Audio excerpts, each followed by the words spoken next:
Welcome to the Value Investor TV podcast. This is the podcast that helps you grow your wealth and become financially independent. My name is Beko and my partner Hari. Hello. If you guys are listening to us on YouTube, you will notice that our background scenery has changed. That is because we will be recording this kind of remotely. And whenever opportunity presents itself, we will be together. But the default is it will be this. Just so you guys know, just a housekeeping detail there.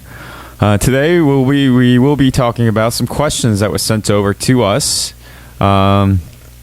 It's been really great to have our listeners send over some questions. Any questions regarding value investing, personal finance, stuff like that. Send it over. We'll queue them up, and once we have enough of it, we'll do one of these Q&A sessions where we will go through your questions one by one and answer to the best we can.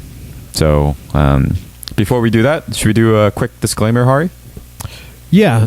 So this podcast is there to help you understand how value investing works and how to educate yourself on investing. We are not your financial advisor. We don't know your specific financial situation. So if necessary, please consult with a financial advisor before making any investment decisions. Excellent. All right, let's dive right into it. So we have 3 questions today. Let's start right away with the first one. When calculating compounded annual growth rate, you also shorten it. A lot of times people shorten it with CAGR, or sometimes people call it CAGR. So compounded annual growth rate for sales, EPS, or whatever. When calculating the compound annual growth rate, do you use the last fiscal end number or trailing 12 months for the ending value? This question was submitted by Andy. Thank you for submitting that question, Andy. Hari, what's your thought on this? Yeah, so thanks for the question. The best way that I do it is I always prefer to have a full fiscal year for comparison purposes. So the important thing about calculating a compounded annual growth rate is that you want to modify those outputs. So the number that you necessarily see on the earnings per share or revenue, well, not revenue, but earnings per share, needs to be take into account the if there are present one-time expenses, things that are of a non-recurring nature, or if they're discontinuing operations. So if you use one of these database websites to do that, you may actually get a company that may have exited a business line or some other thing, or it may have had one-time expenses. That was actually very common in 2018 because of the tax law changes, that you saw one-time expenses that they had to reduce their tax liability. They took or tax offset, which was an asset that took a hit to their earnings. So if you have to so you may look at these numbers and then actually see them that are incorrect, or what it looks like to be incorrect. When you modify it, you'll actually see that companies have slightly different things, and that applies to both ends of the spectrum. If they sell an asset, like Macy's did in 2017, they sold off one of their San Francisco, one of the big malls that they owned. That created a tax, or it created a one-time earnings that they took, but it really didn't. They're not going to be selling the San Francisco retail store every year, so you can't use that and take that into consideration. For that, in that same case, trailing 12 months is maybe a little bit misleading depending on how you interpret the number. So I always prefer to just take fiscal years. Every year that we get, you have that, and wait till that. The other reason is that the fiscal year annualized earnings will be audited. So then there's no modifications that need to be made, because the quarterly reports are unaudited, which is normal, but you just don't want to. You want to wait till everything has been kind of verified by the CFO and the accountants and all that. Yeah, those are really good points. I think one of the reasons why I like to use kind of the fiscal year is for just the ease of calculations. Yep. I like to just wait until every number is out and then have that fiscal year right there to compare to the previous fiscal years.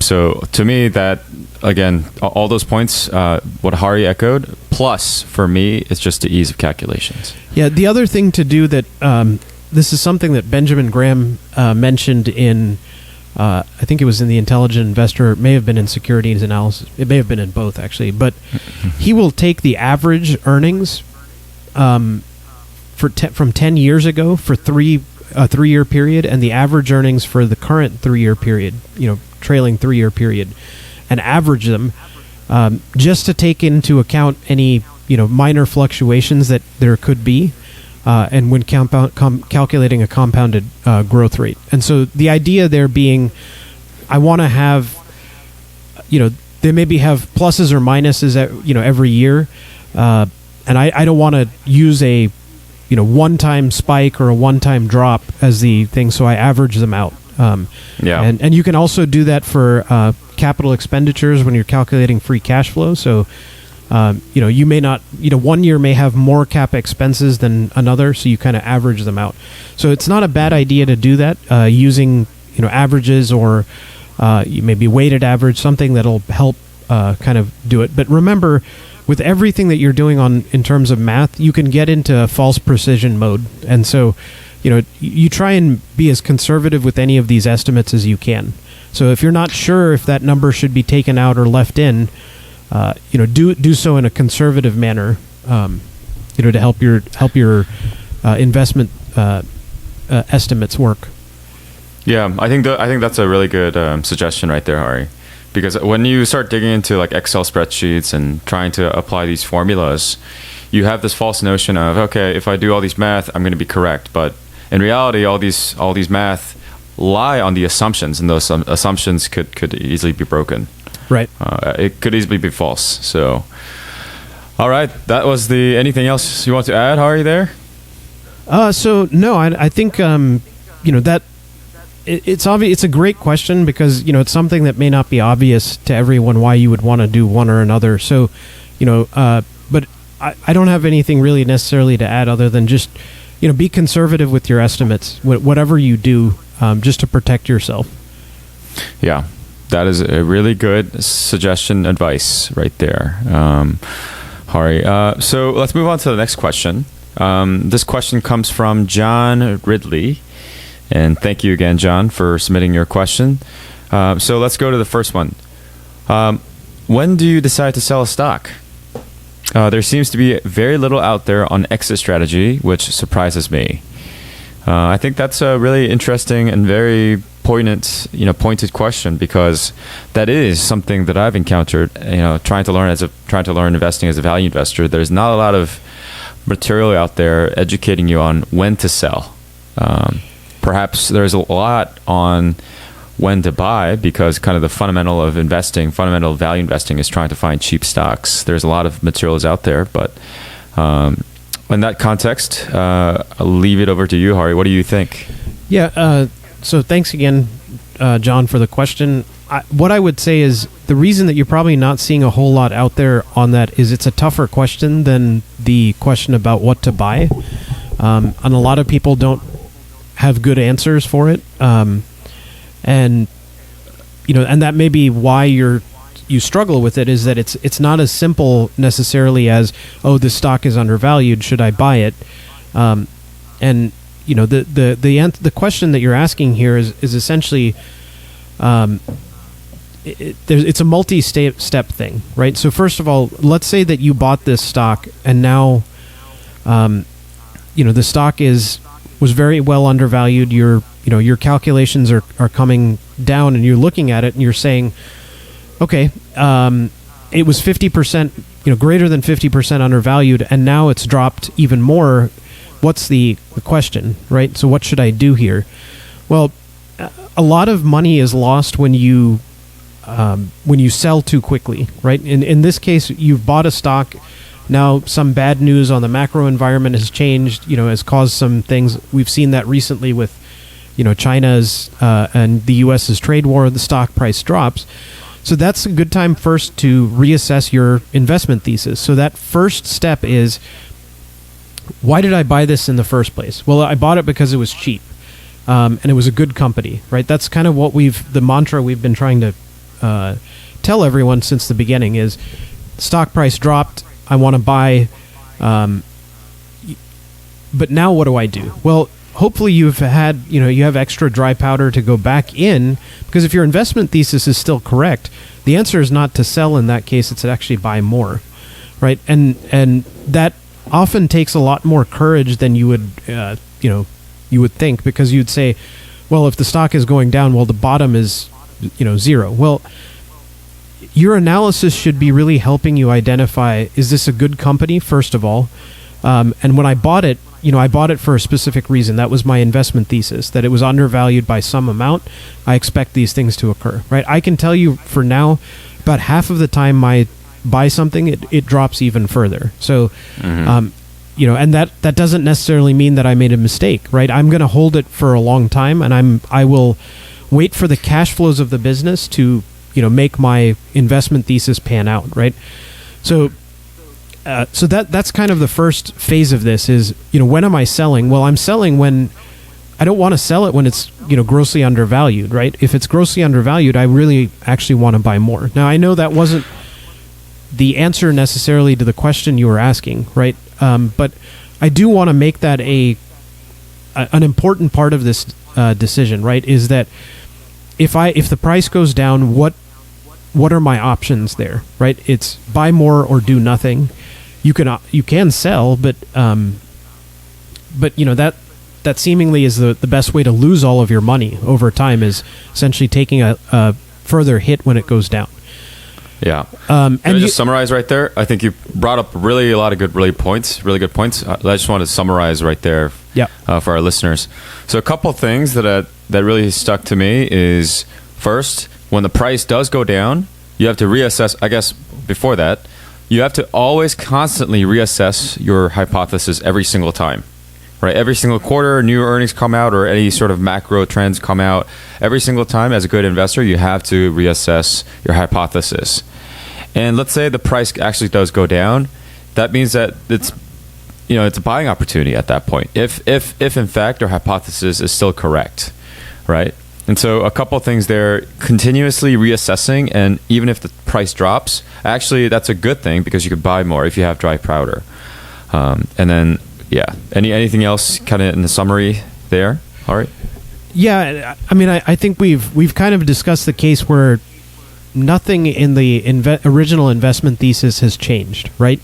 I think that's an important part of this philosophy, is that, Mr. Market, as Benjamin Graham brought up in the book Intelligent Investor, he kind of made this fictional character, Mr. Market, which I think we've talked about in a previous podcast. But, to summarize, Mr. Market is this bipolar neighbor of yours, and he comes over the fence and he says, hey, I know you have this asset that you had.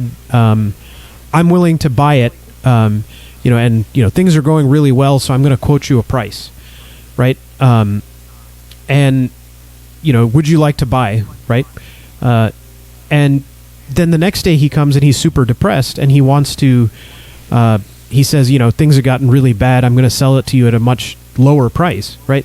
So Mr. Market is there to give you one piece of information, right? That is the stock price. That doesn't tell you anything about the fundamentals of the business. So at that moment, you have the opportunity to assess, review the fundamentals, and then decide what you want to do.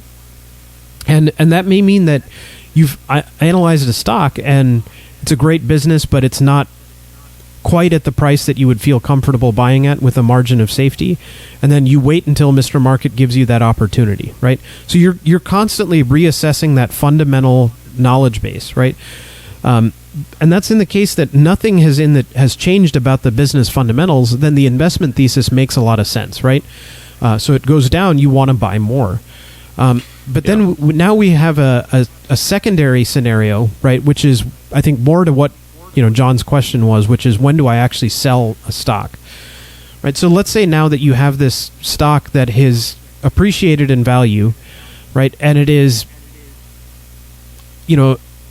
at or near the valuation that you originally assigned it, right?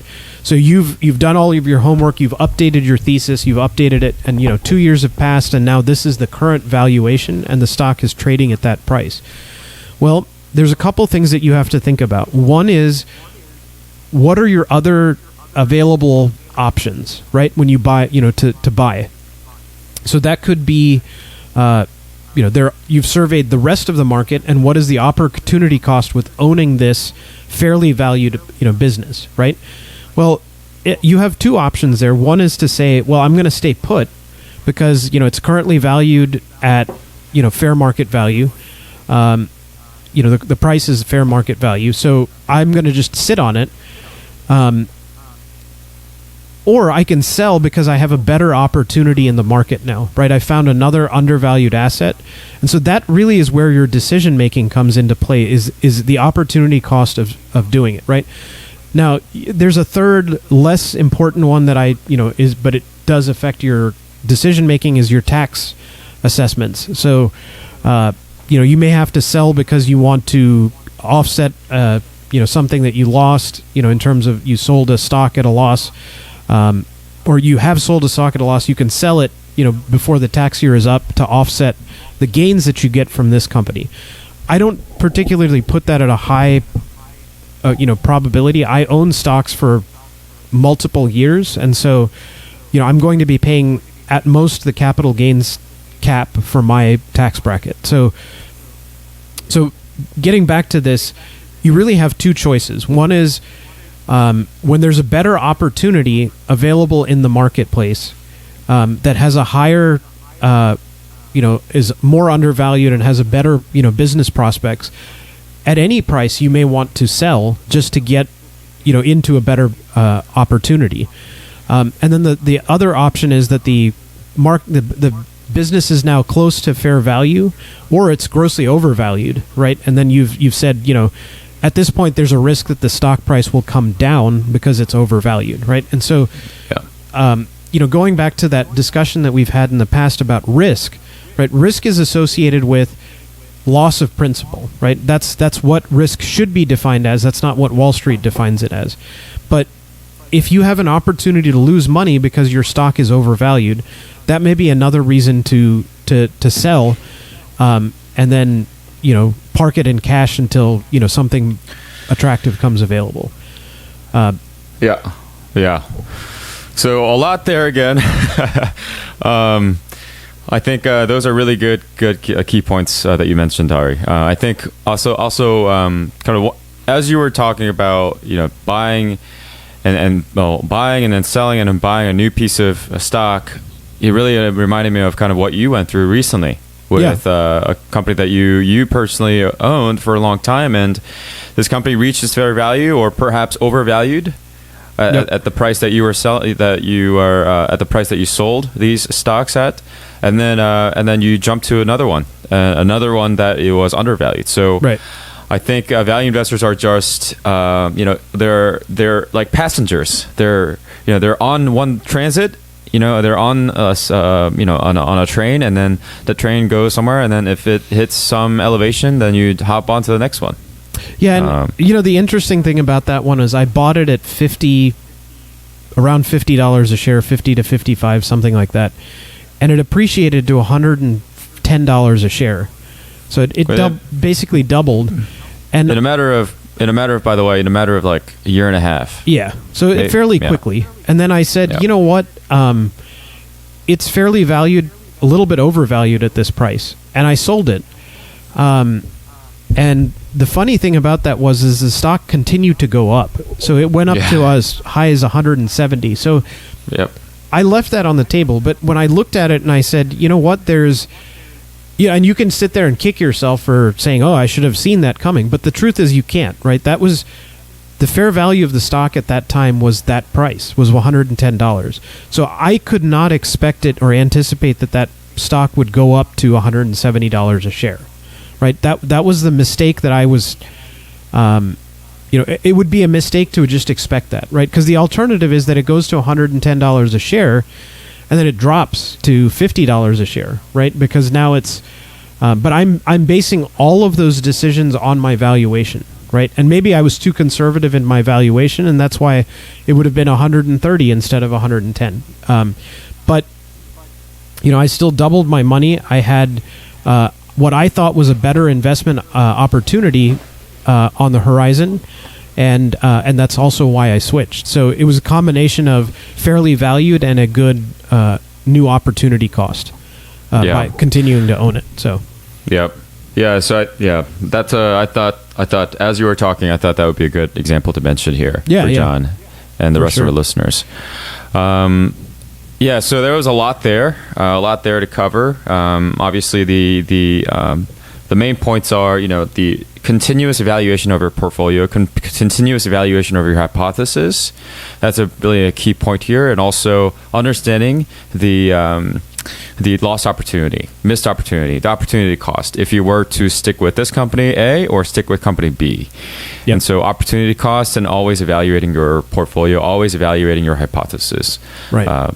So it would be kind of the takeaway for this question. All right, let's move on to the third question, the last question for this episode. What did you do with your capital when you can't find any investments, value investments? Just keep it in cash or bonds, etc.? So this is kind of question that comes up a lot also in value investing. Because, and I think people look at Warren Buffett and his balance sheet and say, hey, look, Warren Buffett has billions of dollars in his balance sheet, and he's not deploying, into equity market. And they look at that and say, the macroeconomic environment might be too overvalued, etc. But all that to say, people have this is really a burning question for a lot of people. How do you manage your money when you can't find any valuable investment or valued investments? So I'll leave it up to you, Hari. And what are your thoughts on this? Yeah, so it's a tough question, right? I mean, that last question too about selling was also a tough one, right? These are not easy things to do. But what I would say is that you can read entire finance books on asset allocation and how you should have diversify your assets, and you should put it in this amount in cash and this amount in whatever and so on, right? I imagine that most of us that are talking right now don't have we don't have the billions of dollars of money to deploy, right? We don't have hundreds of millions of dollars. We probably don't have millions of dollars to deploy. So our asset allocation is going to be very different from somebody like Warren Buffett, right?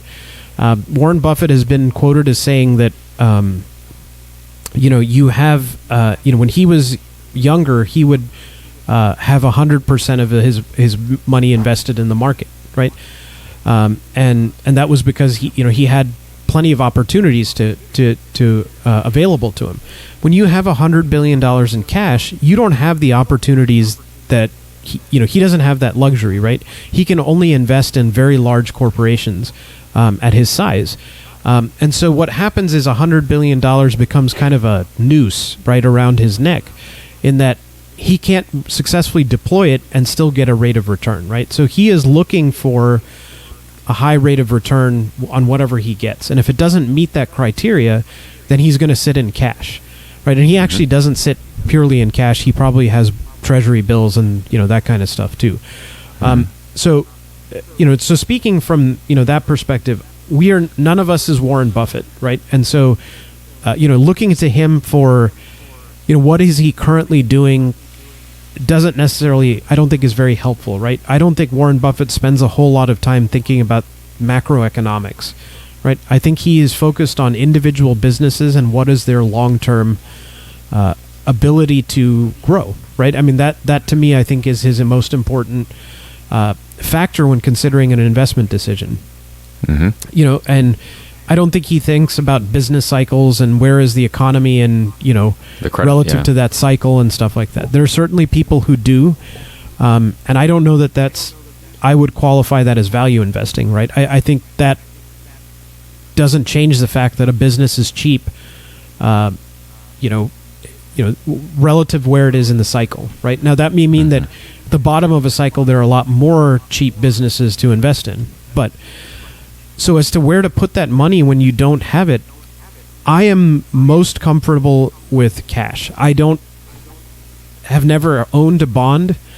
I'm not opposed to owning bonds, but I would prefer to keep it somewhere relatively liquid, so that if I do find a opportunity, then I have the ability to do it. So if you take that money and you put it into real estate, it may be a fine investment vehicle, but then you find something better. You don't have the liquidity of being able to liquidate it fast so that you can go buy that, right? So if you can get a short-term bond that you hold to maturity, or a longer-term bond that you can sell on the bond market, then you have the opportunity there. But I would also say cash is a pretty good option too, because if you have 1% return from your bond, or 2% or 3% yield, honestly, you're not really getting that much of a return just by putting it there. So cash is actually just a fine option in that situation. Yeah, I would agree on that. I would actually echo Hari's sentiment right there on liquidity, and also just ease of use. Again, kind of going back to liquidity aspect. If you have all your cash, all your money in cash form, you can basically deploy it however you want to. You might be losing some money because of inflation, but the trouble that you have to go through to have it in a bond or different type of investment vehicle, I think, for me at least, is not worth the burden. I would rather have it in very liquid cash, so I can deploy it whenever I want to. And if the opportunity presents itself, I have all this fresh powder right there, ready to go, and I can deploy it right there. So what you're saying, Becco, is Bitcoin. Yes. Bitcoin, Ethereum, all those. Yeah. No, we are not saying that. Yes. We need to make that clear, Hari. Let's make that clear. Yeah. Can you restate what you just said right there? Yeah. Bitcoin. Put it all in Bitcoin. No, people. Zero. So, so the answer is, I would say cash, right? Keep it in cash, or somewhere where it's short-term liquidity. Cryptocurrency is a great way to lose money, because it's speculation, right? Anything that doesn't generate cash flow is speculation. And that doesn't mean it's necessarily wrong, but I just don't think it's going to be financially fattening for you. So putting it into cash is a good way. And then, honestly, I think if you look hard enough, you will, at the scale of money that, we are all talking about, you will be able to find good investment vehicles, good stocks that are available. So don't wait in cash, and then just keep doing research, and then until you find something. Yeah. I'd also say one more thing, kind of going back to that point about liquidity. I think one of our listeners sent us an email saying that this person, this gentleman is a business owner. He has a few businesses in malls. I think he was a retail owner, like a retail shop owner in business malls. And he was talking about how, if you kind of take a step back and think about the ownership of business, stock is just very much a liquid way of owning businesses, right? You can sell stock, buy stocks just with a few buttons, few clicks on the internet. Whereas if you're actually owning businesses, if you want ownership stake in businesses and you want to start your own business, there's a lot of overhead. There's a lot of burden that you have to put on your shoulder to be that business owner. Whereas stocks is such a liquid form of vehicle, form of ownership, that I just step back and think about it, and I just find it fascinating. I mean, amazing. This tool that we have for all of us, any of us in this free market economy, can participate in this ownership of great businesses all over the world, wanting to list in New York Stock Exchange and NASDAQ. I think it's amazing. Well, and I think it's also worth mentioning because, when you have somebody who owns their own business, right, they own their own business for the express purposes of making a profit, right? That's why you own a business, right? And as an owner of a business, what you are looking for is not the exit, right? You are looking for it to generate enough cash flow for you to take it out of the business to help, your bottom line, right? Your personal bottom line, not your corporate bottom line. Investing should always be about trying to make money off of the cash flow, not about selling the business at a higher price, right? If you think about it that way, then you will always focus on, as an owner of the business, what are the vehicles that are going to get you the most profit for your buck, right? That is essentially all the exercise that we do every single day, is identifying the vehicle that's going to give us the best rate of return. So if I put down $100, I'm going to take the one that gives me $20 as a rate of return instead of 15, right? Yeah.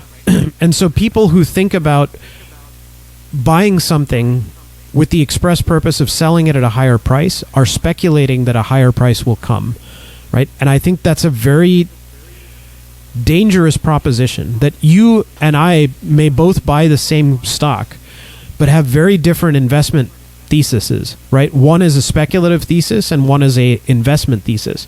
And if I'm going to own the business, then what I want out of it is to generate as much cash flow, because ideally, right, going back to the question about when to sell, ideally the answer is never, right? I want this business to just generate cash flow forever for me, and then it just continues to compound over time, and then you know, I'll reinvest some to grow it, but I will eventually get a huge rate of return as a, you know, as a dividend or as a stock buyback or whatever, right? And if you think about it that way, then your answer to the question about when to sell is, well, ideally it would just continue to compound forever and I have a great business, right? And I can tell you the businesses that I've made the most money off of are the ones where I've held it the longest, right? Because I look at the longest, you know, I have the most clarity on the long-term aspects of the business, and I pass on businesses where I think I can see a shorter-term return, but I don't want to be,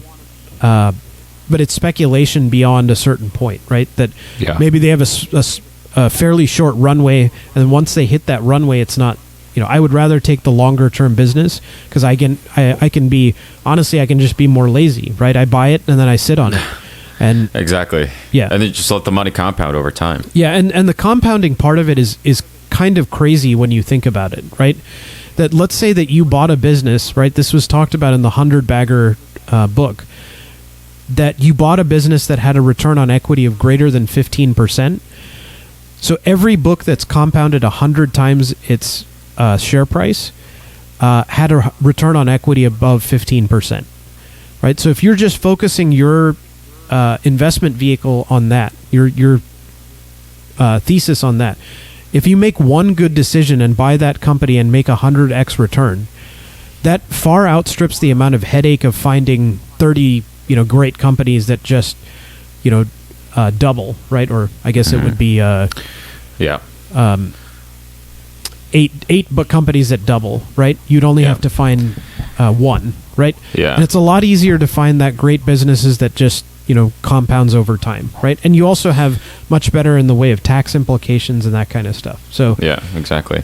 Yeah, I think that is really a good message for everybody, because you know, we think about investing, we become really frenzied and we try to find all these different stocks. I need to invest now.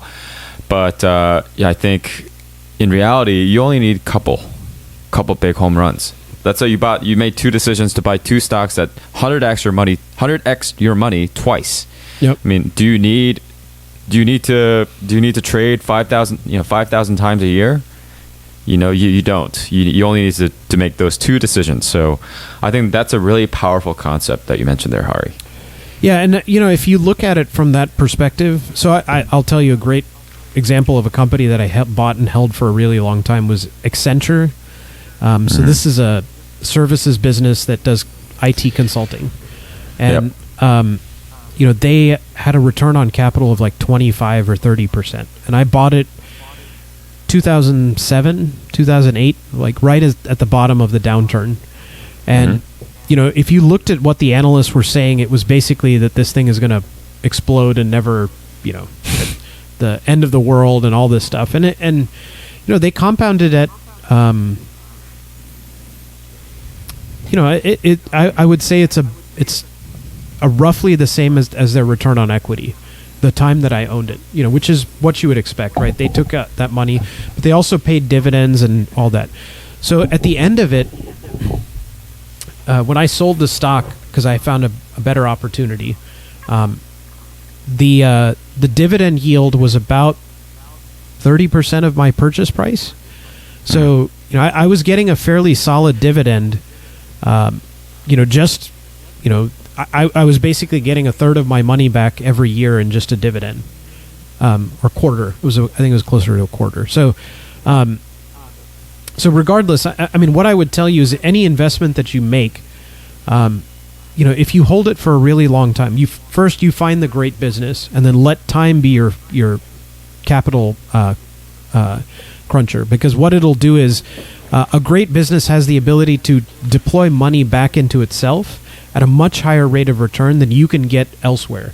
Right? That's why Becco and I talk about opportunity cost like, we're nuts, right?